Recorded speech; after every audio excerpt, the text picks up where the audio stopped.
O Via Justiça de hoje está de volta com o tema Os 100 maiores litigantes do país. O Estado é o maior deles. Nossos convidados, o desembargador Antônio Cérvulo, da 6ª Câmara Civil do Tribunal de Justiça de Minas Gerais, e o advogado Wellington Luzia Teixeira, diretor do Instituto dos Advogados de Minas Gerais. Desembargador, eu vou abrir esse bloco e colocar uma pergunta comum para ambos na questão do Estado maior litigante.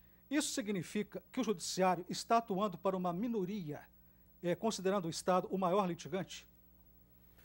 Bom, não sei dizer se seria uma minoria, mas só que o maior litigante é o Estado. E com isso, grande parte das nossas forças são direcionadas só para resolver as questões do Estado. E com isso, as questões particulares, às vezes, se perdem no volume de processo. Fica se resolvendo só a questão de INSS, de cobrança de tributos, etc. E, às vezes, uma questão de família, de alimentos, pode, às vezes, se perder nesse volume. E, com isso, há um prejuízo muito grande para o contribuinte. Professor. Eu diria que o Judiciário, você disse que ele estaria atuando apenas para uma minoria. Minoria no sentido de que, igual o desembargador falou, o cidadão comum... Eu entendi a sua pergunta ele perfeitamente. sai prejudicado. Eu a inverteria. Todo aparelhamento... A sua conclusão, eu a inverto. O Judiciário não está atuando para uma minoria. Por quê? Porque ele não tem tempo de atuar para essa minoria e só está atuando para a maioria. Então, na verdade, o povo brasileiro, o litigante particular, ele está cada vez mais esquecido. Está esquecido por quê? Por causa dessa situação. E essa situação levou onde? Às súmulas impeditivas de recurso de apelação, aos recursos especiais repetitivos, de matéria repetitiva, aos recursos extraordinários com repercussão geral, que é algo que foi ressuscitado lá dos anos 60, dos anos de chumbo, que foi trazido para o Estado Democrático de Direito. O volume de processo no Judiciário pelo Poder Público é tão grande que está impedindo o Judiciário de olhar para o particular. Ele não está atuando para o particular, a verdade é essa. Gostaria que o senhor comentasse, desembargador, a fala dele. Eu estou de pleno acordo. Agora, com essas súmulas vinculantes, com a repercussão geral, eu creio que vai diminuir um pouco, porque vai evitar de que o processo chegue até o Supremo Tribunal Federal ou STJ, por questões que já estão pacificadas em todos os tribunais e até nos juízos de primeiro grau. Então, com isso, apesar da resistência muito grande por parte de advogados e da magistratura com relação a essas súmulas vinculantes, eu acho que vai resolver, em parte, o problema. Mas o senhor falou aí que questões pacificadas, né? Mas mesmo assim, mesmo com questões pacificadas, o Estado está recorrendo, não está? Recorre de tudo. É uma obrigação legal dos seus advogados, seus procuradores, mas em Minas Gerais tem um exemplo, parece-me, eu não tenho muita certeza, eu não sei nem o número da lei, que em questões tributárias até R$10.000, o Estado não está mais executando, porque sai mais caro para o Estado cobrar pequenas quantias do que deixar aquilo lá até para escrever. O novo CPC já traz que o recurso não é mais obrigatório, porque no de hoje o recurso é obrigatório. Mesmo se o ente estatal não recorrer, o juiz manda de ofício. O novo CPC, o anteprojeto, ele limita a um valor que eu não estou lembrado agora, me parece que é 10 ou 20 mil reais. Acontece que esses 10 ou 20 mil reais, todo ano sai anistia para eles.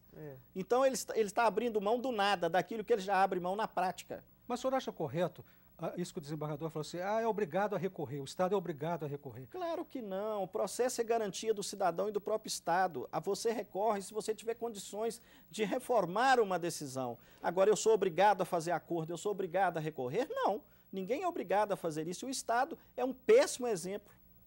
Eu queria colocar para os senhores uma fala do secretário adjunto da presidência do CNJ, José Guilherme Werner, que disse o seguinte, nos últimos anos, houve um boom de serviços para as classes menos favorecidas, C, D e E. E isso, segundo ele, não veio acompanhado do tratamento adequado. Concluiu o secretário adjunto da presidência do CNJ. As agências reguladoras são muito omissas no trato de lesões ao consumidor. Gostaria que o senhor comentasse essa fala. Eu até acredito que ele tenha plena razão. Eu confesso que eu não tenho acompanhado o trabalho das agências reguladoras. Mas pelo resultado que vai à justiça, ele está de plena acordo, ele está com toda certeza correto. Por quê?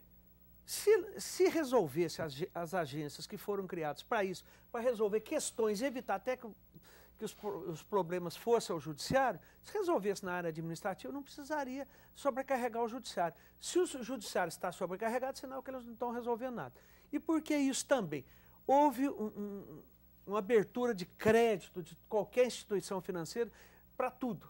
Hoje você vai lá no caixa eletrônico, você faz um financiamento do valor praticamente do que você quiser. Telefonia, então, você compra um telefone hoje, amanhã já tem um novo e já caiu no gosto da população esses bens. E com isso os problemas se avolumam. Professor. Eu vou tomar a liberdade de... É o secretário do CNJ, né? Secretário adjunto da presidência. Eu, com todo respeito a ele, eu diria que a fala dele, do ponto de vista social, chega a ser preconceituosa. Do ponto de vista técnico, é possível que os volumes de acesso ao judiciário, o volume de acesso ao judiciário aumentou em virtude dessa demanda. Acontece que essa demanda não pode ser reprimida. A classe C, D e E, elas também são de pessoas, são de cidadãos brasileiros. Isso não pode ser reprimido. O que tem que ser feito é o seguinte, é fazer funcionar aquilo que tem que funcionar. Lá nos Estados Unidos existe um consumo altíssimo, é o maior país consumidor do mundo. E o judiciário lá não funciona da forma que é aqui, porque não está abarrotado igual aqui está abarrotado. Por quê? Porque lá as coisas funcionam, as agências reguladoras funcionam. Então, não funciona a agência reguladora, o que o governo faz? O que o presidente da República faz? Se houver um escândalo, troca a figura principal, mas o serviço continua sendo o mesmo. Telefonia nesse país é um filé mignon. Professor Wellington, desembargador Antônio Servo, muito obrigado aos senhores pela participação. O Via Justiça de hoje termina aqui. Este programa é uma parceria da TV Assembleia com a MAGES, a Associação dos Magistrados Mineiros. Críticas, perguntas e comentários, fale com a produção pelo telefone 31 3079 3454 ou pelos endereços eletrônicos tv@almg.gov.br ou viajustiça@mages.com.br. Até a próxima semana.